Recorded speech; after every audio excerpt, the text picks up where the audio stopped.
लोकसभेच्या निवडणुकीमध्ये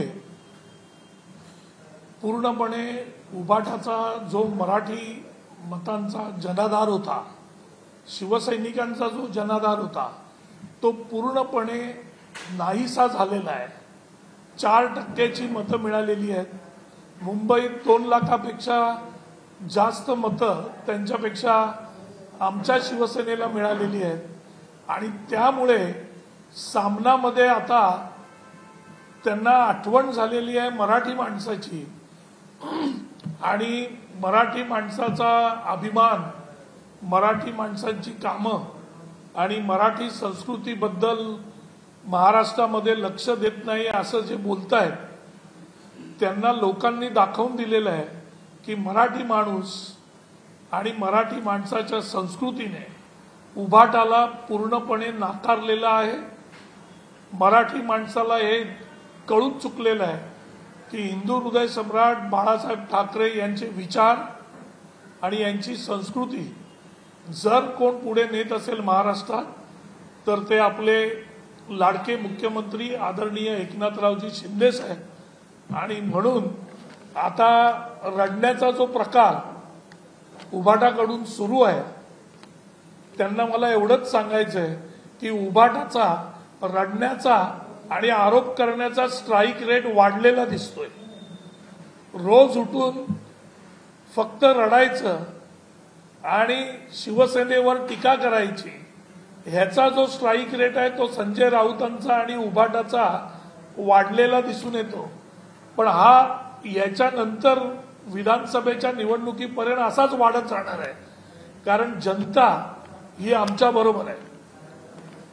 दुसरा मुद्दा असा की सामनामध्ये यांनी असं लिहिलेलं आहे की घटनाबाह्य सरकार आणि घटनाबाह्य मुख्यमंत्री।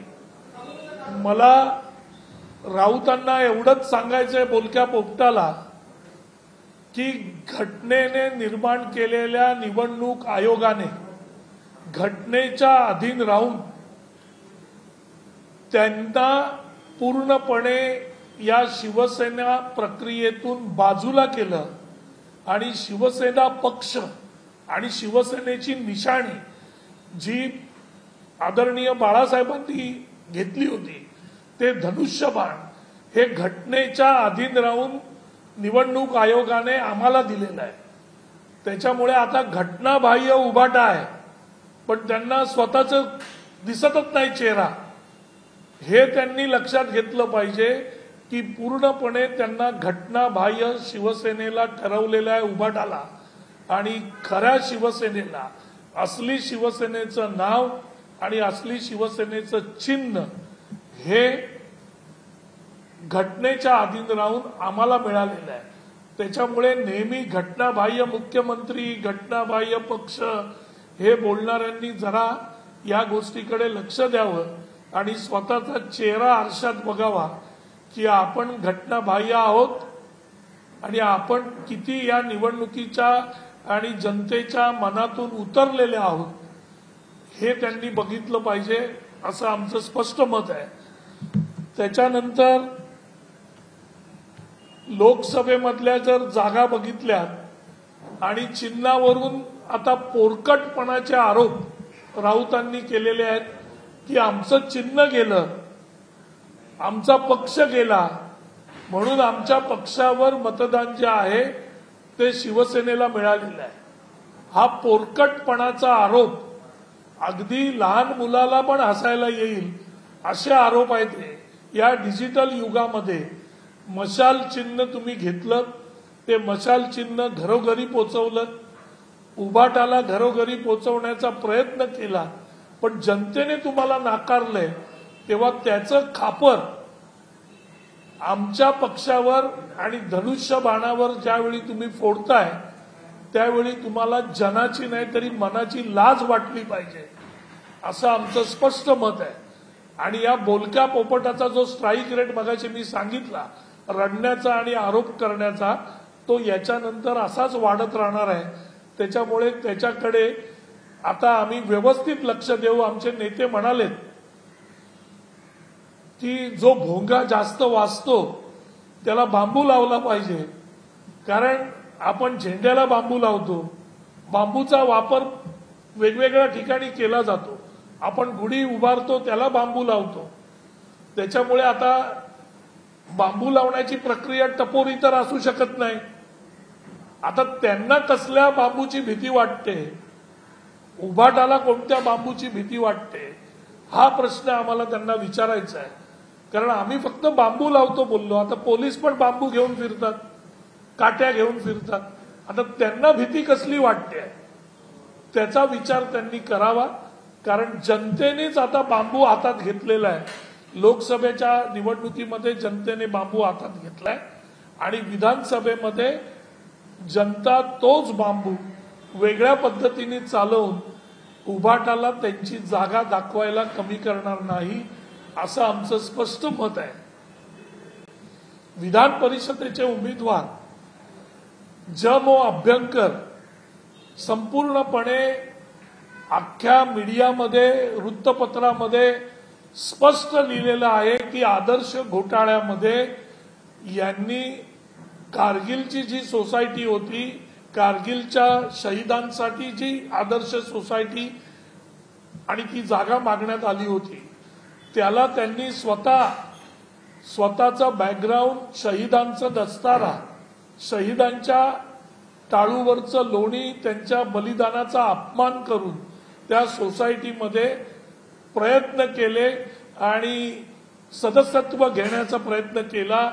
आपलं उत्पन्न 15,000 दाखवलं, याचे पुरावे सगळीकडे आहेत. आणि ही खरी गोष्ट ज्यावेळी आम्ही बाहेर काढली, शिक्षक सेवक आणण्यामध्ये शिक्षकांच्या शिकवण्याला बंद करण्यामागे याच अभ्यंकरांचा सगळ्यात मोठा हात होता. शिक्षकांच्या पोटावर लाथ मारण्याचा प्रयत्न यांनी केला. खरी गोष्ट ज्यावेळी बाहेर आणली त्यावेळी परवाच्या शनिवारच्या पत्रकार परिषदेनंतर कालच या महाशयांनी मला आणि काही चॅनलला आणि काही वृत्तपत्रांना अब्रू नुकसानीचा दावा करण्याची नोटीस पाठवलेली आहे. पण ही शिवसेना आहे, हे आमचं भगवं रक्त आहे आणि आम्ही खरं बोलतो.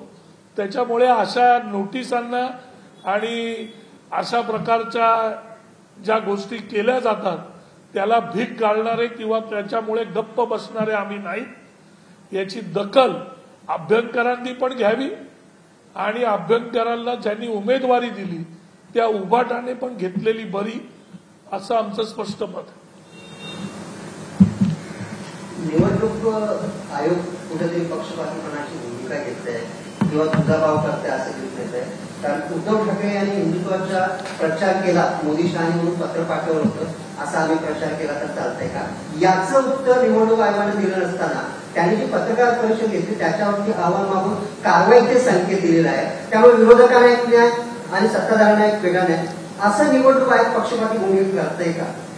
सगळ्यात पहिला मुद्दा असा की निवडणूक आयोगाला संपूर्ण देशातून कित्येक हजारो लोक पत्र पाठवतात आणि माहिती देतात आणि त्यांना सांगतात की अशा प्रकारच्या गोष्टी घडतात. आता प्रत्येक पत्राला आणि कोणत्या पत्राला उत्तर द्यायचं याचे पूर्ण अधिकार निवडणूक आयोगाला आहे. त्याच्यामुळे उद्धव साहेबांनी पाठवलेल्या पत्राला उत्तर दिलं पाहिजे आणि ते दिलंच पाहिजे अशी जर भूमिका असेल तर ती चुकीची आहे. कारण त्या पत्राचं महत्व किती, त्याच्यामध्ये उपस्थित केलेले मुद्दे किती महत्वाचे आहेत किंवा त्या मुद्द्यांवर कारवाई होऊ शकते का, याच्यावर निवडणूक आयोग उत्तर देतात. त्याच्यामुळे त्यांनी जे उत्तर दिलेलं नाही याचा अर्थ ते पक्षपातीपणा करतं का, तर तो अजिबात होत नाही. राहिला प्रश्न की आचारसंहितेमध्ये ज्यावेळी तुम्ही आचारसंहितेचा भंग करता, मग तो भंग उद्धव साहेबांसारख्या नेत्यांनी केलेला असू द्या किंवा तुमच्या आमच्यासारख्या कार्यकर्त्यांनी केलेला असावा, पण आचारसंहितेचा केलेला भंग हा जेव्हा निदर्शनास येतो त्यावेळी निवडणूक आयोगाला त्याच्यावर कारवाई करणं भाग पडतं. आणि मग त्यावेळी हे बघितलं जात नाही की तो आचारसंहितेचा भंग सत्ताधाऱ्यांनी केला की विरोधकांनी केला. त्याच्यामुळे पत्रकार परिषद जी उद्धव साहेबांनी घेतली तो आचारसंहितेचा पूर्णपणे भंग होता आणि म्हणून निवडणूक आयोगाने ती कारवाई त्यांच्यावर केलेली आहे. याच्यामध्ये कुठेही पक्षपातीपणा नाही आहे. हा निवडणूक आयोग आहे, पण विरोधकांना दुसरी कुठचीही कारणं मिळत नाहीत, दुसऱ्या कोणत्याही गोष्टी मिळत नाहीत. त्याच्यामुळे रडत बसायचं, आरोप करायचे, अफवा पसरवायच्या, याच्याशिवाय विरोधकांना काहीही करता येत नाही. कारण विकासाचं काम आम्ही करतोय. महाराष्ट्राला पहिल्या नंबरवर नेण्याचं काम आमचे लाडके मुख्यमंत्री आदरणीय एकनाथरावजी शिंदे करतायत. त्याच्यामुळे यांना फक्त आणि फक्त रडण्याशिवाय आणि आरोप करण्याशिवाय यांच्याकडे दुसरं कुठचंही काम विरोधकांकडे उरलेलं नाही. मुख्यमंत्र्यांनी असं म्हटलंय परवा वार्ताहरांना की अर्बन नक्षली म्हणजे शहरी नक्षली वाढतोय आणि या वाढलेल्या नक्षलींचा फायदा इंडिया आघाडीला, महाविकास आघाडीला मतांमधून झालेला आहे. मग पुण्यात एक सामाजिक कार्यकर्ते आहेत, त्यांनी मुख्यमंत्र्यांना असीम सरोदे मार्फत नोटीस पाठवली आहे आणि असं म्हटलंय की तुमच्याकडे काही पुरावा असतील याबाबत तर कारवाई करा. तुम्ही मुख्य पदस्थ आहात राज्याच्या आणि जर काही पुरावा असतील तर कारवाई करा. पण जर पुरावे नसतील तर निर्भय बोले यांनी माफी मागावी मुख्यमंत्र्यांना, असं नोटीसीतून म्हटलंय. एक लक्षात घ्या, महाराष्ट्र राज्याचे मुख्यमंत्री आहेत. मुख्यमंत्र्यांना सगळ्या गोष्टी विविध जे विभाग आहेत तिथून सगळ्या गोष्टी कळत असतात. अर्बन नक्षलवादाचा उल्लेख याच्यापूर्वी भीमा कोरेगावच्या एल्गार परिषदेच्या मध्ये झाला होता. अर्बन नक्षलवाद या संदर्भात कित्येक जणांना अटकही झाली होती. त्याच्यामुळे अर्बन नक्षलवाद आहे का, तर आहे. मुख्यमंत्री साहेब ज्यावेळी बोलतात हे जबाबदारीने, त्यावेळी त्यांच्याकडे त्याच्या संबंधात माहिती आली असेल आणि योग्य वेळ आल्यावर पुरावे घेऊन जे लोक असतील त्यांच्यावर सरकार कारवाई करेलच. पण तुम्ही आत्ताच ते पुरावे दाखवा, नाहीतर माफी मागा, अशा पद्धतीच्या नोटीस पाठवणं हा पोरखेळ आहे. याला पोरखटपणा म्हणतात.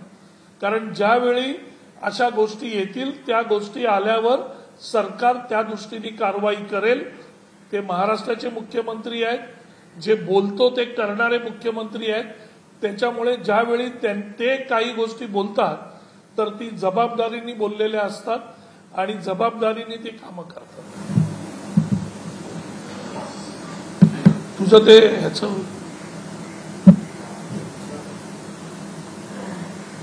टीका केली आहे की 240 ते 275 खासदार कधी होतील हे कळणार नाही. कसं आहे की या लोकसभा निवडणुकीमध्ये विरोधकांना थोडेफार खासदार त्यांचे निवडून आलेत तर त्यांना आता सत्तेची स्वप्न पडायला सुरुवात झालेली आहे. म्हणजे काँग्रेसचे 45 होते ते 90-99 झाले. इतर पकडून हे जे कडबोळं आता त्यांनी तयार केलेलं आहे त्याच्यामुळे त्यांना असं वाटतंय की आम्हाला सत्ता मिळेल. पण एक गोष्ट लक्षात घेतली पाहिजे की एनडीएचं जे गठबंधन आहे ते मजबूत आहे. प्रत्येकाला विकास पाहिजे. इंडियामधले ममता बॅनर्जी ज्या आहेत त्या स्वतः इंडियानी जर सरकार स्थापन केलं तर आम्ही बाहेर राहू किंवा बाहेरून पाठिंबा देऊ असं ज्यावेळी म्हणतात त्यावेळी तुमच्या लक्षात येईल की यांच्यामध्येच एक वाक्यता नाही तर इतर कोणते खासदार यांना येऊन मिळण्याचा प्रश्नच येत. त्याच्यामुळे यांना फक्त एवढंच करायचंय की यांचे खासदार एनडीएमध्ये येऊ नये, विरोधकांचे खासदार एनडीएमध्ये शिफ्ट होऊ नये म्हणून त्यांना जागेवर ठेवण्यासाठी अशा प्रकारच्या गोष्टी राऊत करतायत आणि विरोधक करतायत की आमचं सरकार येईल, खासदार आमच्याकडे येतील का, तर त्यांच्याकडचे खासदार जे आहेत ते तिथून निघून एनडीएकडे जाऊ नयेत म्हणून अशा प्रकारची वक्तव्य केली जातात. विधानसभा निवडणुकीमध्ये एकूणच विदर्भावरती शिवसेनेने फोकस केला का? 15 जागा ज्या आहेत त्या 15पेक्षा जास्त जागा लढवण्यासाठी मुख्यमंत्री एकनाथ शिंदे हे इथे आक्रमक दिसतात. एक कसं आहे की विदर्भामध्ये आमच्या शिवसेनेला अगदी चांगल्या प्रमाणात पाठिंबा आहे. जरी या लोकसभा निवडणुकीमध्ये आम्हाला विदर्भातून तेवढ्या जागा मिळाल्या नसतील तरी जर तुम्ही मतदारसंघ निहाय रचना जर बघितली तर त्याच्यामध्ये आम्हाला व्यवस्थित आणि भरपूर मतं मिळालेली आहेत. लोकसभेसारखं निवडणुकीचं पॅटर्न विधानसभेमध्ये असणार नाहीये. विदर्भासाठी जे घेतलेले निर्णय आहेत ते योग्य ते निर्णय आमच्या सरकारने घेतलेत, आदरणीय एकनाथरावजी शिंदे साहेबांनी घेतलेत आणि त्यामुळे विदर्भामध्ये येणाऱ्या विधानसभेमध्ये आम्हाला चांगलं यश मिळेल याची खात्री आम्हाला आहे. त्याच्यामुळे आम्ही विदर्भ तसेच महाराष्ट्रात इतर ठिकाणी की जिथे जिथे शिवसेनेला चांगला रिस्पॉन्स आहे त्या ठिकाणी आम्ही लक्ष केंद्रित केलंय आणि पूर्ण महाराष्ट्रात या विधानसभेला शिवसेना आता ज्या पद्धतीने आमचे 15 पैकी 7 खासदार आले त्याच्यापेक्षा आमचा रेट येणाऱ्या विधानसभेमध्ये 90% नक्कीच असणार आहे. 85 ते 90% दरम्यान शिवसेनेचा स्ट्राईक रेट या विधानसभेमध्ये नक्कीच असेल असं आमचं इंटरनल जे कॅल्क्युलेशन आहे त्याच्यावरून आम्हाला वाटतं आणि तो रेट असणार आहे. त्याच्यामुळे या रेटच्या वादळामध्ये विरोधक, उभाटा, काँग्रेस पालापाचोळ्यासारखे निघून जातील. शिवसेना आणि महायुती यांचा रेट या विधानसभा निवडणुकीमध्ये चांगला असेल. येणाऱ्या पावसाळी अधिवेशनामध्ये राज्यामध्ये जे अपघात झालेले आहेत त्यामुळे अनेक ठिकाणी ड्रग्स रॅकेट जे आहेत ते प्रकरण उघडकीस आले. त्यामुळे विरोधक जे आहेत ते राज्य सरकारला घेण्याची तयारी आहे. त्याला कसं उत्तर देणार? नाही, एक लक्षात घ्या, ज्या काही गोष्टी अस्तित्वात आलेल्या आहेत त्याच्यावर राज्य सरकारने चांगल्या पद्धतीने कारवाई केलेली आहे.